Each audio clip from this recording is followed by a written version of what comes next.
Viviana, ¿cómo estás? Me da mucho gusto saludarte.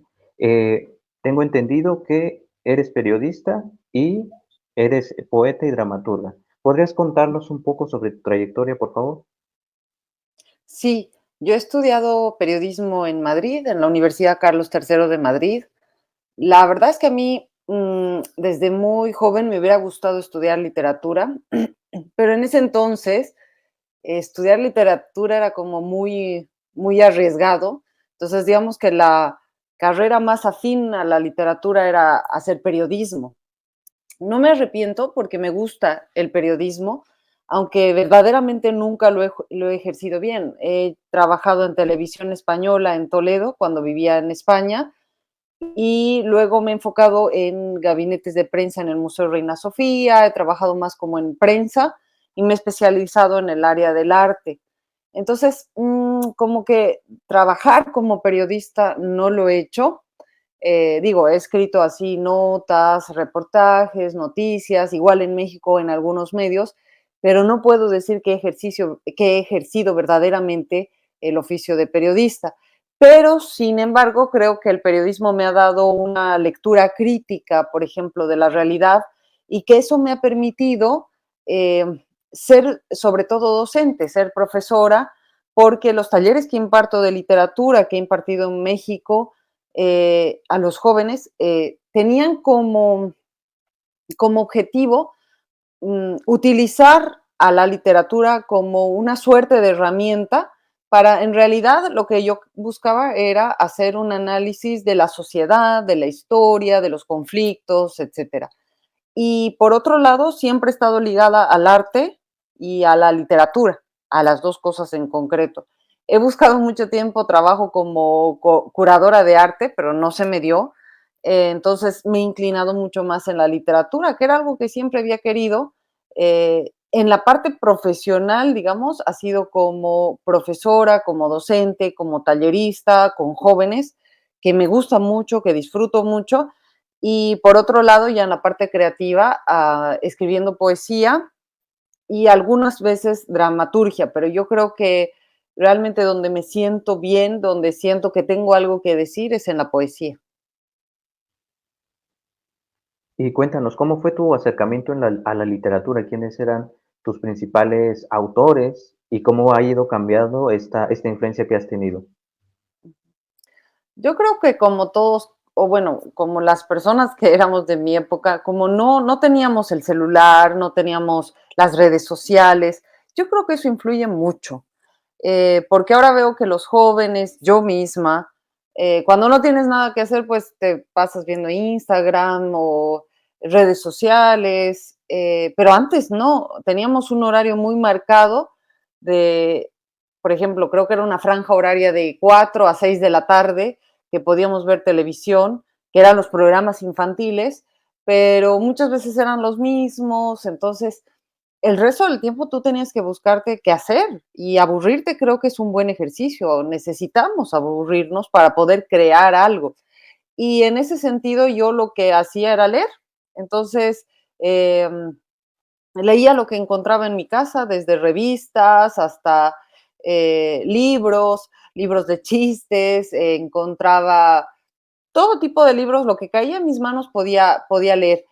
Pero pero lo que realmente, y lo vuelvo a repetir en muchas de las entrevistas que me han hecho, y creo que no me voy a cansar de repetir, es que a mí verdaderamente me gusta leer y me gusta escuchar historias. Historias que tienen que ver con los mitos, que tienen que ver con las leyendas. No me voy a cansar nunca de escuchar. Entonces, por ejemplo, en Bolivia yo escuchaba las historias, de las supersticiones, desde los mitos, las leyendas, las historias de duendes, de fantasmas, de aparecidos, historias de las calles concretas en La Paz. Y cuando llegué a México me sucedió lo mismo. Entonces, cuando me enamoré de México, me enamoré a través de sus historias, ¿no? Cuando me contaban cómo era el Mictlán, cómo se llegaba al Mictlán, cómo era el camino, cuando descubrí los dioses que tenía México, entonces era imposible no enamorarte. Y eso lo puedo decir no solo como México y Bolivia, sino como cualquier país donde yo esté, me gusta escuchar historias. Cuando vivía en Madrid, por ejemplo, me gustaba mucho todo lo que giraba en torno a la Guerra Civil Española, ¿no? Así es como uno de mis libros favoritos es Por quién doblan las campanas, de Ernest Hemingway. Em, y creo que es eso lo que me gusta mucho a mí, que me cuenten historias, historias de las calles, historias de los lugares, de la gente, y eso es lo que me acerca a la literatura y me gusta también transmitir eso a las demás personas. Siempre a mis alumnos trato de contarles alguna anécdota, ¿no? En esta calle vivía no sé quién, ustedes saben que el aguacate, por ejemplo, viene del náhuatl aguacatl, que significa el testículo de los dioses. Esas pequeñas historias han formado, han despertado mi interés en la literatura. Sí, es lo que estaba leyendo en algo de tu obra, donde relacionabas precisamente esta cuestión de la mitología con la poesía, ¿no? Y por favor, cuéntanos cómo ha sido cómo cambió tu obra estando en Bolivia y llegando a México, y cómo ha influido también, bueno, ahorita que nos comentabas que en España influyó también mucho lo de la guerra española. ¿Puedes contarnos un poco más al respecto? Ujú. Yo creo que no, o sea, admiro a los escritores que dicen: "Yo puedo salir del yo y puedo escribir de otros y puedo ponerme en el lugar de otros".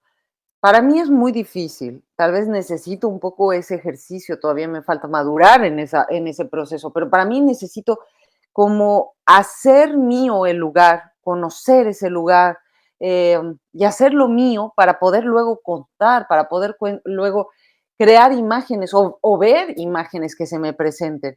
En ese sentido, por ejemplo, cuando escribí Hay un árbol de piedra en mi memoria, fue a raíz de la visita que hice al Salar de Uyuni y de los caminos que recorrí, que me quedé impactada. La naturaleza es otro de los temas que a mí me marcan mucho. La naturaleza me parece tan enorme, tan difícil de describir muchas veces, que, que es una parte importante de lo que para mí es la poesía.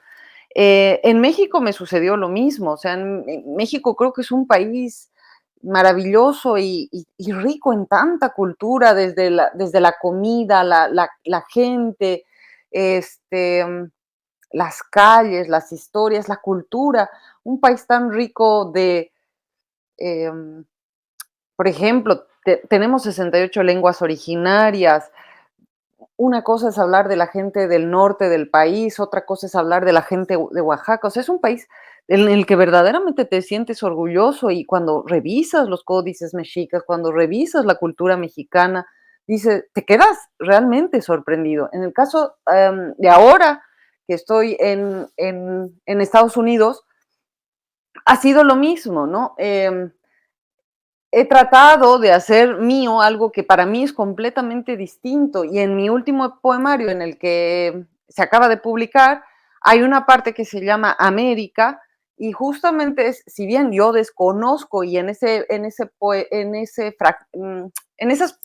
poemas creo que lo digo claramente, yo desconozco mucho de la historia americana, salvo, y eso está textual en un poema, dice, salvo la historia de John F. Kennedy, que me sigue pareciendo muy interesante, y el Happy Birthday de Marilyn, ¿no? Pero mi acercamiento a la cultura americana es a partir del capitalismo y de lo que es para mí el capitalismo y entenderlo. Y cuando transitaba las calles al principio aquí en Houston, me resultaba sorprendente esa idea del sueño americano y luego ver a la gente que está en las calles, ahora que he estado igual en Los Ángeles, me sigue resultando que el capitalismo hay algo que yo sigo sin entender y es lo que he tratado de decirlo en este poemario, ¿no?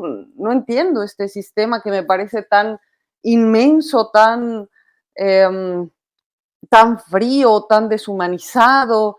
Eh, Hay cosas que me gustan. Por ejemplo, en Houston he tratado también de describir los atardeceres, me parecen fantásticos y yo no había sido la única que se ha quedado fascinada con los atardeceres de Texas, sino que Borges tiene un par de poemas en los que menciona los atardeceres y los amaneceres de Texas, que incluso utilicé un epígrafe de él, pero si bien no conozco mucho de la historia de este país, he tratado de acercarme a lo que puedo ver caminando las calles de Houston, por ejemplo. Bueno, ahora me llamó la atención lo que comentabas sobre, bueno, la pregunta sería, ¿cuál es la idea que tienes sobre la poesía?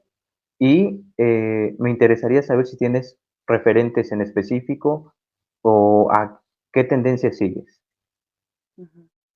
Sí, a ver, yo leo poesía, aunque soy más lectora de narrativa, digamos, como, a ver, para leer por placer, elijo la narrativa, ¿no? Desde el cuento y la novela, si es algo por placer. También por placer, pero creo que es también mi trabajo. Yo tengo que leer poesía y siento que se está haciendo tanta poesía de gran calidad, que además es tan fácil acceder. O sea, hay 2 páginas que me gustan mucho, que es Círculo de Poesía de México y Buenos Aires Poetry, que tiene una revista electrónica, que nos dan acceso a poetas de diversos países con muy buenas traducciones, desde poesía rusa, palestina, tenemos poesía china. Entonces, yo lo veo más como un ejercicio de mi oficio, de mi trabajo, pero también de disfrute, ¿no? Ya sé que a veces soy muy repetitiva con esto, pero sí, definitivamente Alejandra Pizarnik es uno de mis referentes. Aquí tengo otra que me gusta mucho, que es Anne Sexton. Eh, Ida Vitale, siempre trato de tener como poetas en mi escritorio. Aquí está Ida Vitale. Eh, pero miren, también tengo como más clásicos de alguna forma, Ezra Pound, aquí los poemas perdidos de Dorothy Parker.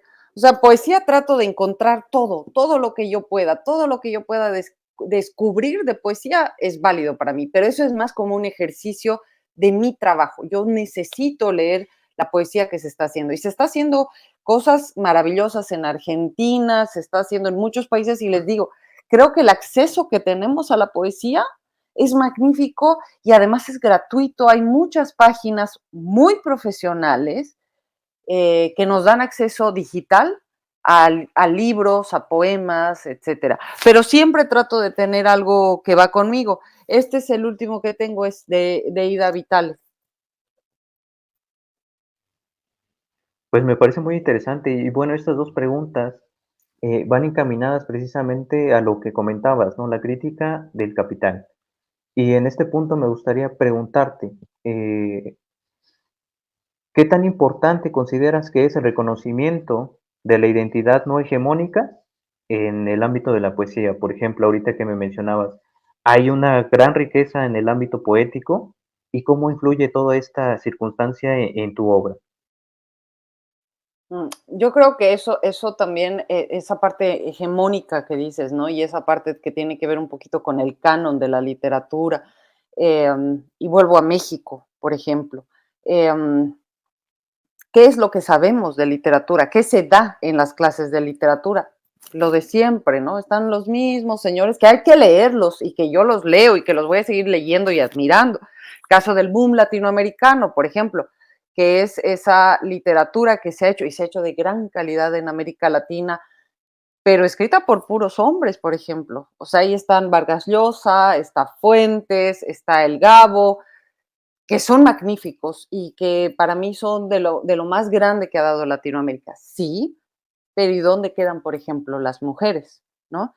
Y entonces nuestras generaciones se han quedado con eso, con simplemente leer a estos grandes, muchas veces sin analizar, que también es otra cosa importante.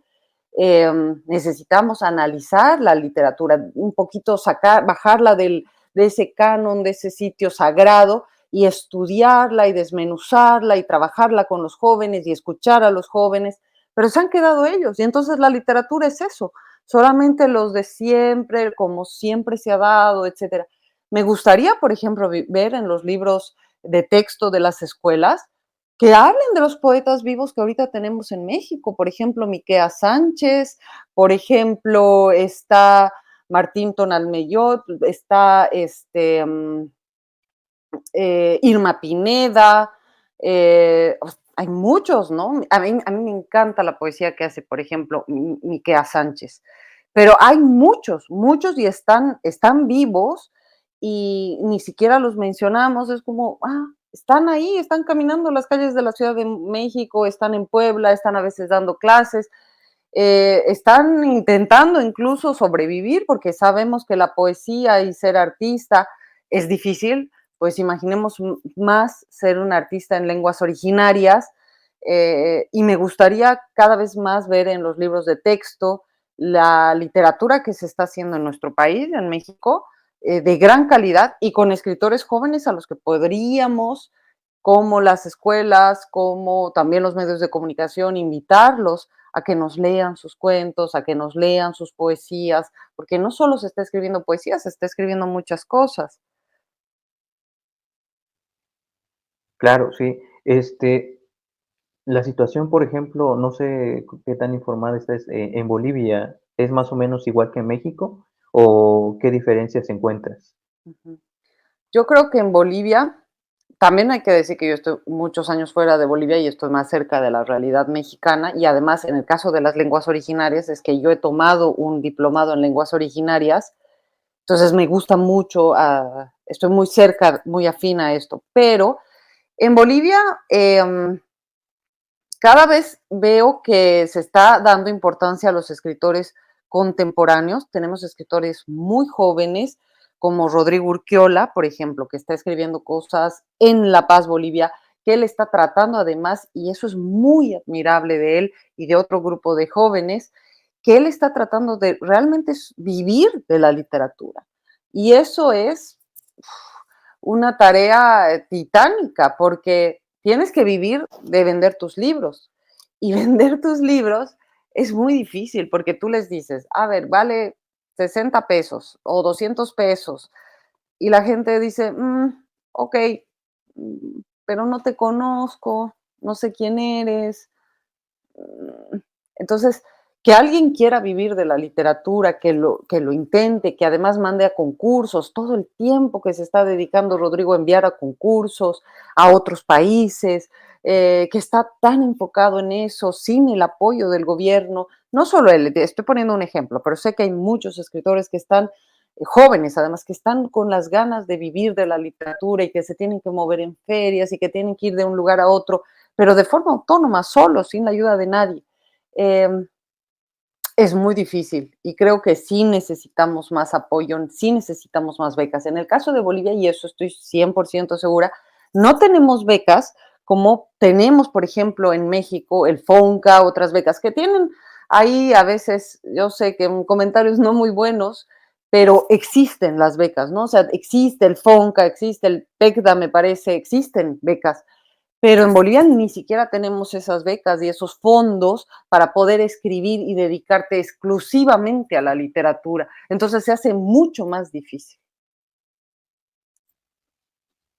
Sí, me parece una situación complicada y especialmente lo que mencionabas, es necesario mucho el apoyo, la difusión y estar pendiente de lo que es, qué está pasando con las nuevas figuras que se están incorporando al panorama literario, ¿no? Y bueno, ahora me gustaría que nos platicaras un poco más sobre tu obra. Tienes dos libros publicados de poesía, uno en Buenos Aires Poetry y el último que fue galardonado ahorita en Nueva York, ¿verdad? ¿Es correcto? En Los Ángeles. Perdón, en Los Ángeles. Ok, Ujú. ¿podrías contarnos un poco más sobre tu obra? Sí, este es Canto de un pájaro de fuego, que se publicó en Buenos Aires Poetry, que también hay algunos fragmentos hay algunos poemas en la página web de Buenos Aires Poetry. em, y pues me ha dado, lo he podido presentar en México a pesar de la pandemia, lo he presentado de manera digital, lo he presentado en La Paz, en Bolivia, entonces creo que ha tenido un buen recorrido el Canto de un pájaro. Y el que ha ganado ahora un premio, que ya había ganado en Bolivia, es mi primer libro que se llama Hay un árbol de piedra en mi memoria, que ganó con el gobierno de Santa Cruz de la Sierra, un concurso, el concurso nacional que lanzó el gobierno de Santa Cruz, ganó el Premio Nacional de Literatura en el área de poesía y ahora ha sido otra vez premiado en el Latino Book Award en Los Ángeles. Entonces tengo estos dos libros publicados. Tengo además un tercero que todavía no lo tengo en mis manos, pero que ya existe y que además ya lo pueden comprar en México, que se llama Te doy el tiempo de un zapato. Y ese libro ha sido finalista en Nueva York Poetry. Y después de eso, Dogma Editorial ha sido la casa que lo ha acogido y que ahora ya está publicado y ya está en las calles de la Ciudad de México. Todavía yo no lo tengo porque está nuevito, nuevito, pero estoy muy contenta porque ya tengo 3 libros de poesía y ahora mismo estoy trabajando la traducción junto a Ilana Luna, que es una profesora de la Universidad de Arizona, en la traducción de Mamá tiene miedo, que es un libro que ese sí van a hacer aquí en Estados Unidos, van a hacer en edición bilingüe, entonces va a ser la primera parte va a ser en inglés y en español, y además va a tener unas ilustraciones muy lindas de una artista ilustradora argentina que se llama Florencia Troisi, y estoy muy feliz. Ese libro yo todavía no tiene una fecha concreta, pero se va a publicar aquí en los Estados Unidos. ¿Podrías darnos ahí una breve reseña de qué va más o menos cada uno de estos libros? Y bueno, si nos puedes leer algo Sí, claro. de tu obra, El por favor. primero, que es este que ha ganado, el árbol, hay un árbol de piedra en mi memoria. Yo creo que es el poemario más, yo lo siento el como más, a veces decía yo, entre el canto de un pájaro y el árbol de piedra, siento que mi voz ha madurado en el canto, porque el canto sale después. Este es mi segundo poemario. Aún así, creo que es muy auténtico. Hay un árbol de piedra en mi memoria y le tengo mucho cariño, porque es con el que realmente he decidido y he dicho, quiero ser poeta como profesión, como oficio. Entonces, claro que es para mí muy importante y además en este libro están unos cantos que son los cantos nahuas, son 5 cantos que son el camino del Mictlán y son los que han inaugurado este poemario. Y estos nacen a raíz de una tarea que yo tenía que hacer de escribir un códice mexica y lo hice a partir de la poesía. Esos cantos, la verdad es que le gustaron mucho a mi profesor de un diplomado en escritura creativa que yo hacía y le gustaron muchísimo. Entonces, a partir de eso dije, yo quiero escribir poesía. Yo realmente lo que tengo que decir no está en el cuento, no está en la novela, lo tengo que decir en la poesía. Y es un homenaje para Nezahualcóyotl en concreto y a todos los escritores en lenguas indígenas antiguos y también del México contemporáneo. Canto de un pájaro de fuego es un poemario muy femenino, es un poemario que se lo dedico a mi hijo, no en su totalidad, pero es un poemario en el que hablo de mi feminidad, pero sobre todo de mi ejercicio de la maternidad. Y el tercero, Te doy el tiempo de un zapato, se divide en 3 partes. Una primera parte que es mucho más personal, que tiene que ver un poco con momentos en los que sobre todo he llegado aquí a los Estados Unidos, el cambio que ha supuesto para mí eso, un shock muy violento de una realidad que tenía en México, una forma de ser, de vivir, etcétera, y un cambio muy grande. Sí, momentos un poquito oscuros, la verdad, un poco depresivos, un poco turbios para mí, para poder adaptarme a una nueva realidad. Esa es una primera parte. Una segunda parte que tiene que ver con mi lectura de libros como la Biblia y el Corán. Y la tercera parte que es exclusivamente dedicada a América y a los Estados Unidos y a no solamente una crítica, sino también todos los personajes con los que me encontraba día a día.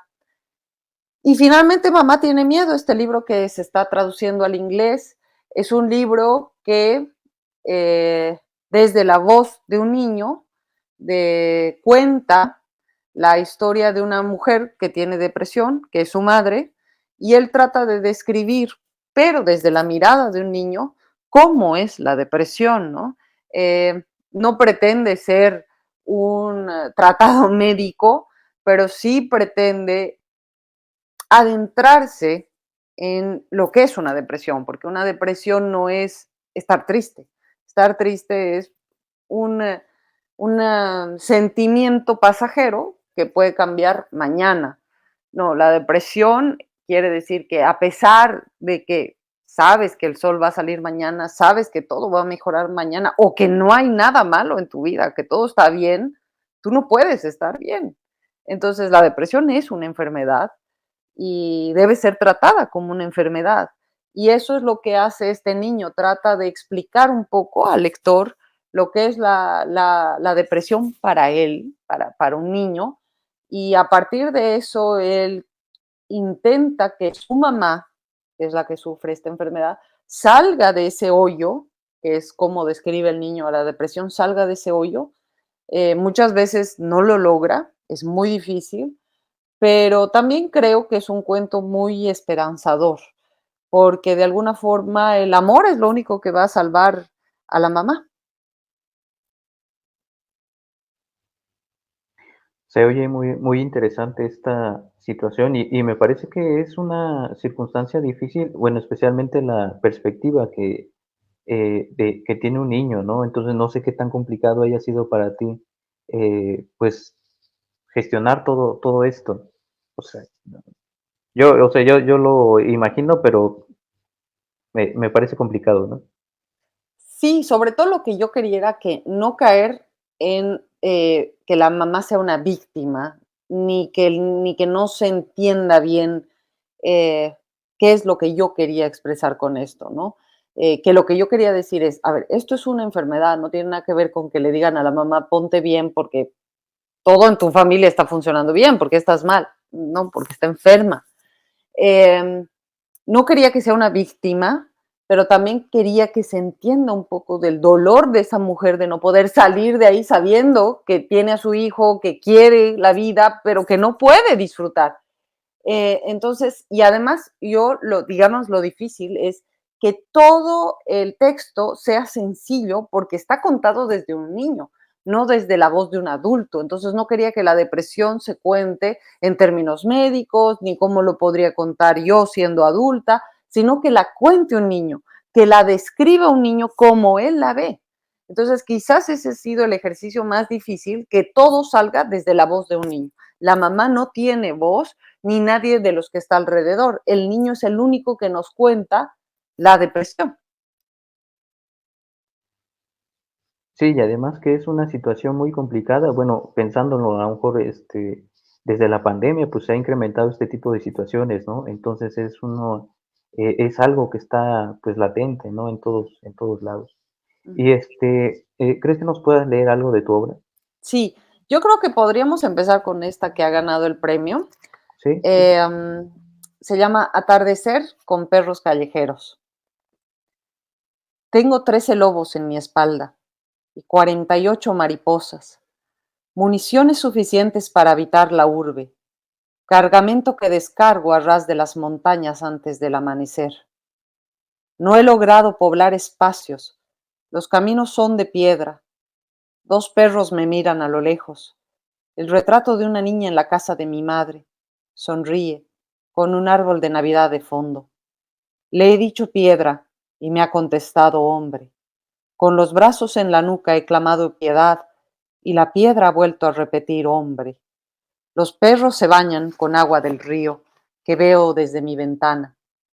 Mañana volveré a tomar mi camino empinado y estoy segura que me he de caer más de una vez. La niña de la foto no sonreirá entonces. No lo hace desde hace varios años. Luego me llamarán y me dirán que mi madre ha muerto. Antes de abrir la puerta, los perros callejeros vendrán a olerme. El río llevará los cuerpos. La vista desde la cocina, desde la casa de mi madre.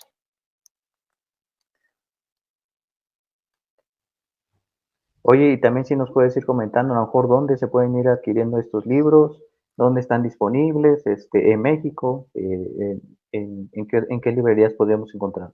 Ok. Y ahora me gustaría leer también, ya que ha salido y que está nuevo, em, un poema de te doy el tiempo de un zapato. A ver.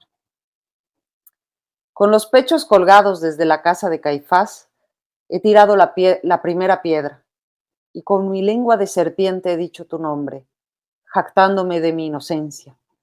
Condéname Dios, hijo de hombre, desvirgada una y otra vez, mujer adúltera. Juan, nadie puede recibir nada si no se le ha dado del cielo. Claudico tras varias caídas ante las puertas de Salomón, vestida de puta. Hijo de hombre, oh Dios, clava en mí tu lanza para que emanen sangre y agua. Yo oprimo la herida y la lamo como un cordero hembra a sus crías. Desierta, costilla vacía. Maestro, vengo de Samaria. ¿Acaso tiene un minúsculo espacio entre sus brazos para tomar mis culpas? Meretriz en Palestina, vengo a buscar al Mesías para que se procree conmigo y dejemos una señal al mundo. Me confieso, yo, mujer de Samaria, hembra adúltera.